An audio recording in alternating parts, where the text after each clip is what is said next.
2026 শুভ অক্ষয় তৃতীয়া উপলক্ষে নিজস্ব দোকান ঘরে ব্যবসায়ী ও আধ্যাত্মিক মনোভাবাসম্পন্ন শ্যামলী মায়ের সংক্ষিপ্ত জীবনের সাক্ষাৎকারে কী বললেন শুনে নিন শ্যামলী মা।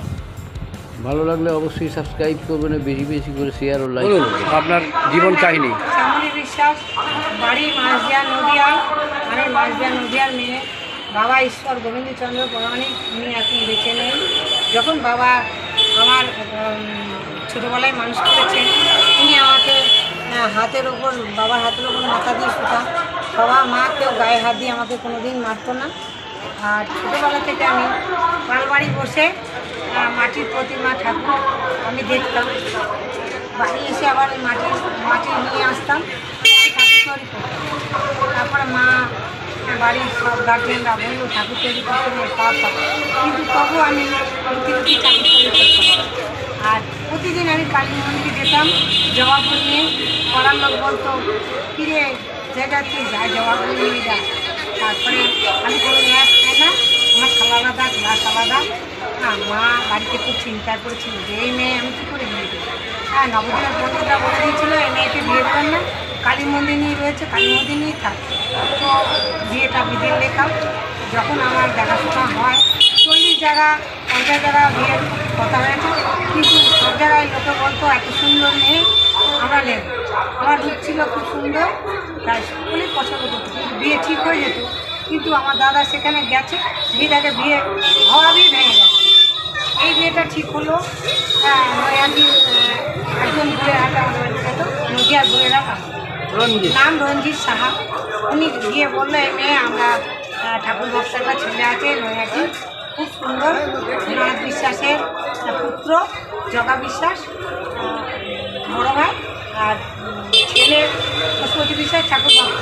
তাহলে মেয়ে যদি দেন, মেয়ে তো কালী মন্দিরে থাকে। মা বললো মেয়ে তো কোনো জায়গায় খায় না, আমি একা ঘর ছাড়া এই মেয়ে বিয়ে দিতে পারবো না। তখন ঠাকুরের জন্য জ্বালা যন্ত্রণা দেবে। তাই জন্যে মা যখন দেখলো যে এটা পশুপতি বিশ্বাস একা ঘর দেখে মা আমাকে ভাইরা মা সবাই বিয়ে ঠিক করলো। মহারাজ নিরঞ্জন নন্দন আমাকে দেখতে গেছিল। মহারাজ নিরঞ্জন নন্দন আমাকে দেখে বললো এই মেয়ে নেব, 1 পয়সা নেবো না। তখন আমার দাদারা ভাবলো তো 1 পয়সা নেবে না, তাহলে টেনে দিয়ে দিই। তারপর দাদারা বিয়ে ঠিক করলো।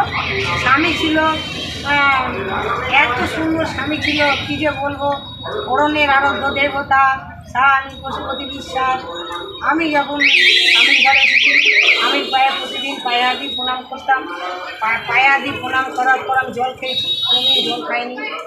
এবার আমার স্বামী, ওনাদের বাড়িতে ছেলে বাঁচে না, ভোলা বিশ্বাসের বাড়ি জান মোহাম্মদ ঘাট রোডে, ওদের বংশে ছেলে বাঁচেন। এইবার আমাকে চিন্তায় করলাম ছেলে বাঁচেন। আমি আবার বাড়িতে মাকে বললাম, আমার বাড়ির পুরোহিত ছিল মাঝদিয়া নদিয়ার পুরোহিত, বললাম ওদের বংশে ছেলে বাঁচে না, তাহলে আমার স্বামী যদি কিছু হয় কী করা যায়। বললো আমি তোর স্বামীর নাম বল। আমি বললাম পশুপতি বিশ্বাস। বললো আমি নারায়ণের নামে তুলসী দেবো, তুই যা টাকা পারিস আমাকে দিস, তোর স্বামী মরবে না। কিন্তু আমি দেখলাম আমার স্বামী যদি বাঁচে, তার জন্য আমি তুলসী, আমি রামাবলী করে মিথ্যে কথা না, স্বামী বাঁচার জন্যে আমি তুলসী দেওয়ার জন্যে সেই দিলীপ ঠাকুরকে বললাম। দিলীপ ঠাকুরের বাড়ি আজিত্যপুর। তখন তো গ্রামে ঢোকা যেত না, 1 হাঁটু কাদা ছিল। এখন তো গ্রাম শহর করে দিয়েছে, এখন তো গ্রাম আর চেনা যায় না, এখন কী সুন্দর রাস্তা হয়ে গেছে। আমি যেতাম গিয়ে ব্রাহ্মণকে বলতাম আপনি তুলসী দেন যাতে আমার স্বামী বাঁচে, বাঁচে না। এবার আমি আমার স্বামীকে বাঁচানোর জন্য অনেক চেষ্টা করেছি। আমি চাই যে মেয়েদের স্বামী সবচেয়ে দামি জিনিস পৃথিবীতে, স্বামীর ওপরে আর কোনো দেবতা নেই।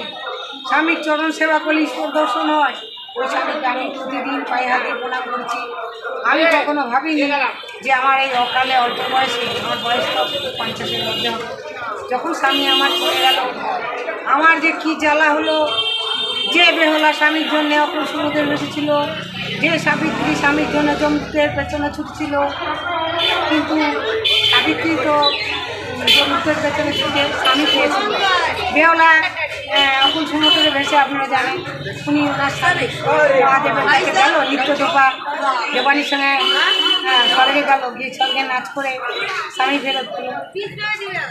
এবার আমি আমার স্বামীর খবর মোটামুটি ঈশ্বর মা কালীর কৃপায় বা দয়ায় যেভাবে একটা আমার যেদিন শ্রাদ্ধ হয় সেদিন আমার বাড়িতে যে পণ্ডিত শম্ভু ভট্টাচার্য বাড়ি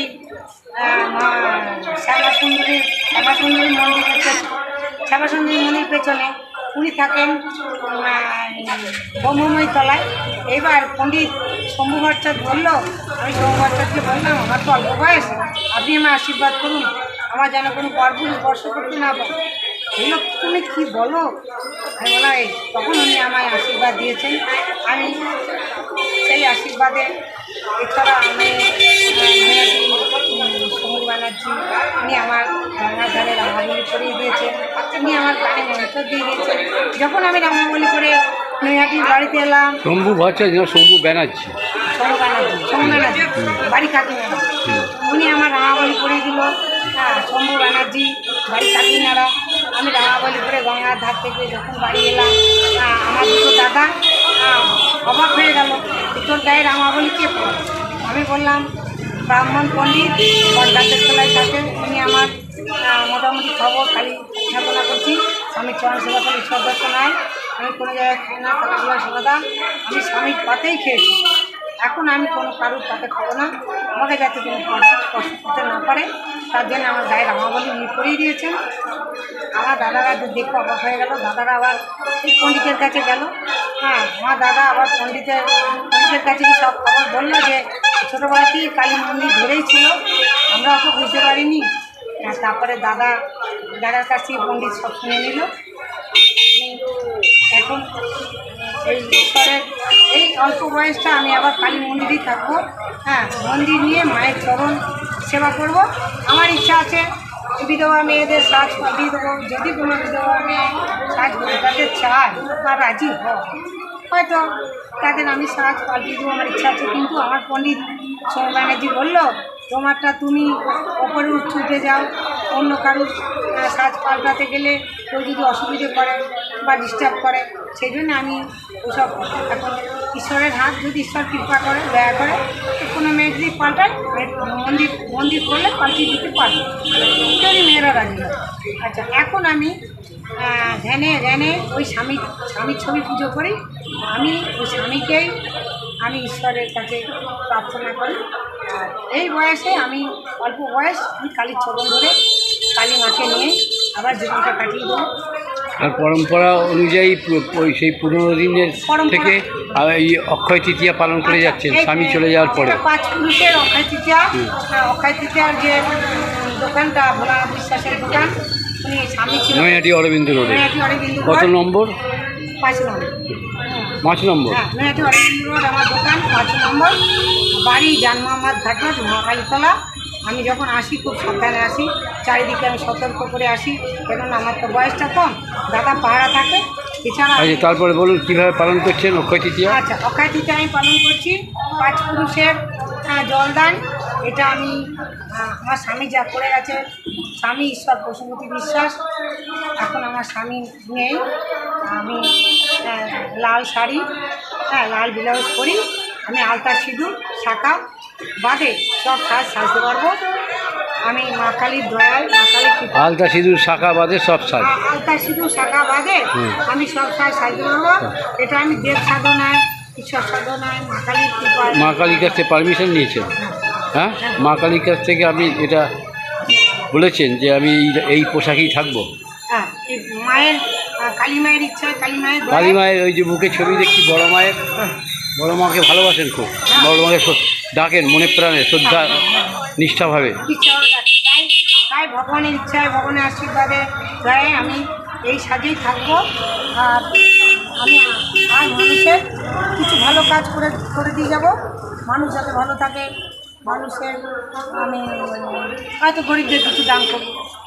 ঠিক আছে, আমরা নৈহাটি অরবিন্দ রোডে যে পশুপতি বিশ্বাস ভোলানাথ চারুকার যে পুরনো প্রাচীন দোকান, সেই ঘরের বৌমার শ্যামলী মায়ের আমরা সাক্ষাৎকার নিয়ে নিলাম। আপনারা এই সাক্ষাৎকার দেখবেন জনপ্রিয় পোর্টাল চ্যানেল সোশ্যাল মিডিয়ায় মহন্ত দাশগুপ্ত খবরে। যদি ভালো লাগে এরকম খবর দেখতে অবশ্যই সাবস্ক্রাইব করবেন ও বেশি বেশি করে শেয়ার ও লাইক করবেন। সেকেন্ড হ্যান্ড মোবাইল কিনবেন বা বিক্রি করবেন, এক্সচেঞ্জ করতে চান পুরনো phone? Pappu mobile, Naihati Hazinagar fire ব্রিগেডের ঠিক পাশে আপনার মোবাইলের সেরা ঠিকানা। Samsung, Redmi, Realme, Oppo, Vivo, iPhone সহ যে কোনো ব্র্যান্ডের মোবাইল এখানে পাবেন 50 থেকে 80% ছাড়ে, তাও আবার গ্যারেন্টি সহকারে। হোলসেল ও রিটেল দুই পাওয়া যায়। এছাড়াও আছে mobile cover, tempered glass, earbuds, smart watch, এক ছাদের নিচে সব। দোকান খোলা থাকে প্রতিদিন সকাল 10টা থেকে রাত 10টা পর্যন্ত। আজই চলে আসুন পাপ্পু মোবাইলে। যোগাযোগের ফোন নাম্বার 9748482727। এছাড়াও ফেসবুক, ইউটিউব, ইনস্টাগ্রামের মাধ্যমে আপনি সরাসরি যোগাযোগ করতে পারেন আমাদের সাথে।